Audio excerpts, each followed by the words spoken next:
All right, let's just jump straight into it. You know that future version of you that you've got in your head? The one who's a little healthier, maybe a little smarter, definitely more accomplished? Yeah, that person? They don't just show up one day out of the blue. They're being built right now, brick by tiny brick, with every single small choice you're making. The life you have today, it's really just the sum of all your habits up until this point. So the real question is, are you being the architect of your future on purpose, or are you just letting it happen?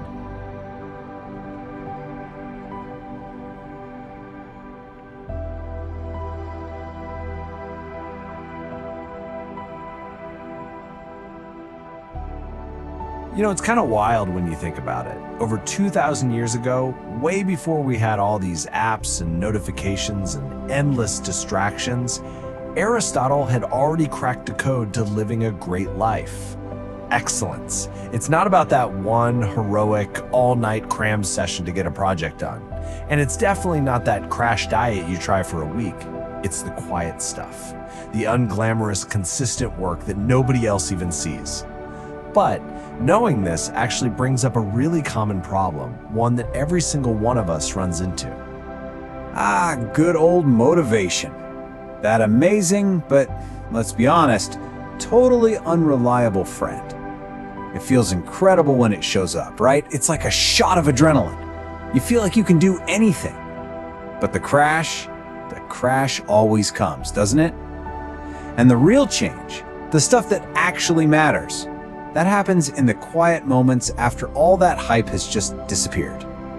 When it's just you, sitting there with a choice to make.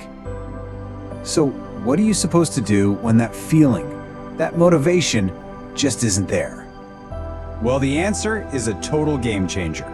It's about shifting your entire perspective. See, we're all taught to be obsessed with goals. Lose 20 pounds, write a novel, get that big promotion.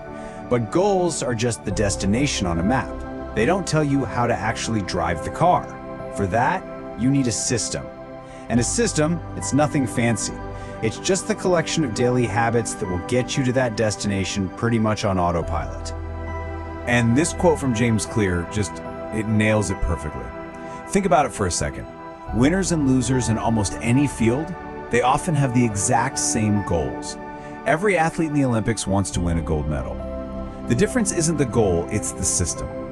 On your absolute best day, sure, you might perform at the level of your biggest ambition, but on your worst day, the ones when you're tired, you're stressed out, totally uninspired, you will always fall back to the level of your systems. Your habits are your safety net. They're what you do without even thinking.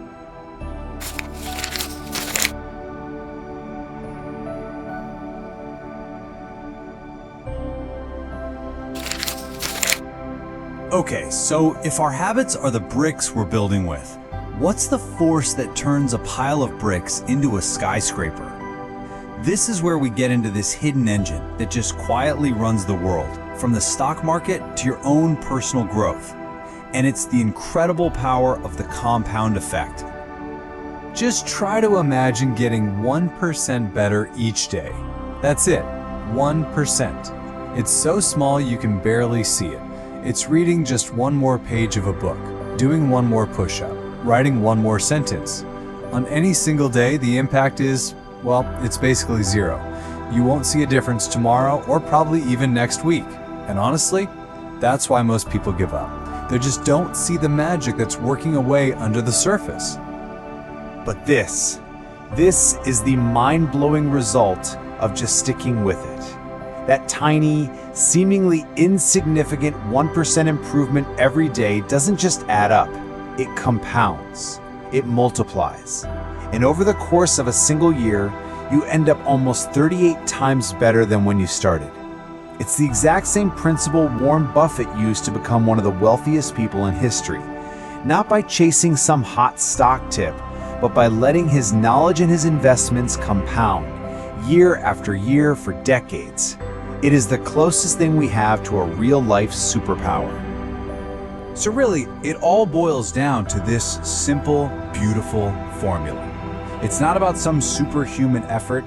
It's not about waiting for a lightning bolt of motivation to strike.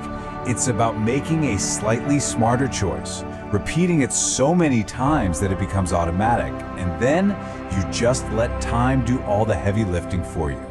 That right there is the blueprint for creating a radical, life-changing difference. Okay, so I think we're all on board with why this stuff is so important. But that brings up the big question. How? How do we actually engineer these systems into our lives without having to rely on willpower, which we all know runs out pretty fast? Luckily, there's a proven 4-step framework that basically hacks our own brains to work for us, not against us. Here they are, the 4 laws. First up, make it obvious. Seriously, your environment is way more powerful than your willpower. You want to learn guitar? Don't hide it in a case under the bed. Put it on a stand right in the middle of your living room so you literally have to walk around it. Second, make it attractive. This is where you pair a habit you want to do with one you already enjoy. Like, maybe you only let yourself listen to your favorite podcast while you're out for a walk. Third, make it easy. This is the 2-minute rule. Just master showing up. Your goal isn't to go for a 5-mile run. Your goal is just to put on your running shoes. That's it. And finally, number 4, make it satisfying. Our brains just love seeing progress. There's a famous story about the comedian Jerry Seinfeld. He got a huge wall calendar, and for every single day he wrote new jokes, he'd draw a big red X. After a few days, you have a chain, and then your only job becomes, don't break the chain. That visual progress is its own reward.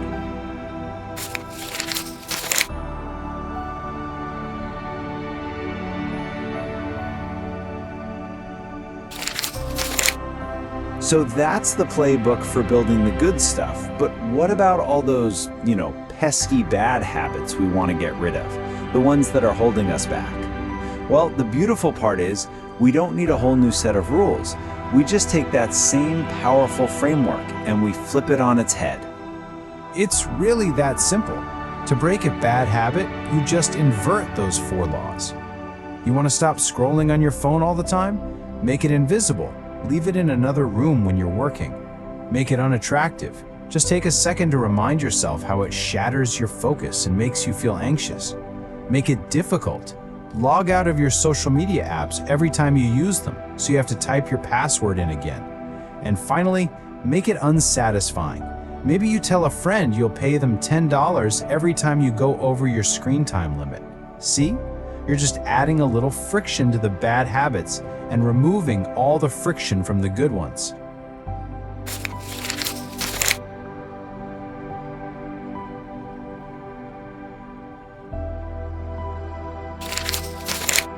And listen, this isn't just some nice theory from a book. These exact principles, building these automated systems, this is what the most successful people on the planet use to manage insane pressure, save their mental energy, and just perform at the absolute highest level, day in and day out. Take Michael Phelps, the most decorated Olympian of all time. You think he just showed up and hoped for the best? No way. He had this meticulous pre-race routine he followed every single time, down to the second. It put his body and mind on autopilot and made him basically immune to the pressure. Or Steve Jobs with his famous black turtleneck. He wore the same thing every day to eliminate one tiny decision.